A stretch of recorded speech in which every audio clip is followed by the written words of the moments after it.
ইরানের রাষ্ট্রীয় television channel hack করা হয়েছে বলে কর্তৃপক্ষ অভিযোগ করেছে। দেশটির টেলিভিশন কর্তৃপক্ষ এক বিবৃতিতে এই অভিযোগ করে। এর আগে দেশটির রাষ্ট্রীয় টেলিভিশনের সম্প্রচারের সময় হঠাৎ একটি ভিডিওতে জনগণকে সরকারের বিরুদ্ধে জেগে ওঠার আহ্বান জানানো হয়। দর্শকদের অনেকেই এই ভিডিও দেখেছেন বলে জানা গেছে। এরপর এক বিবৃতিতে দর্শকদের সতর্ক করে টেলিভিশন কর্তৃপক্ষ জানায়, কেউ যদি টেলিভিশন দেখার সময় কোনো অপ্রাসঙ্গিক বার্তা দেখতে পান তাহলে ধরে নিতে হবে শত্রুপক্ষ স্যাটেলাইটের সিগন্যালে বাধা দিয়েছে।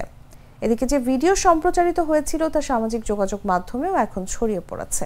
এতে ইরান সরকারকে জনগণের সঙ্গে বিশ্বাসঘাতকতার অভিযোগ এনে বলা হয়েছে, নিজের ভবিষ্যৎ নিয়ন্ত্রণ করুন।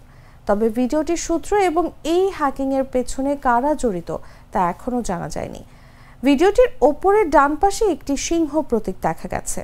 পাশাপাশি গত 13 জুন ইসরায়েলের অপারেশন রাইজিং লায়ন অভিযানে নিহত ইরানের শীর্ষ সামরিক কর্মকর্তাদের ছবিও দেখানো হয়েছে।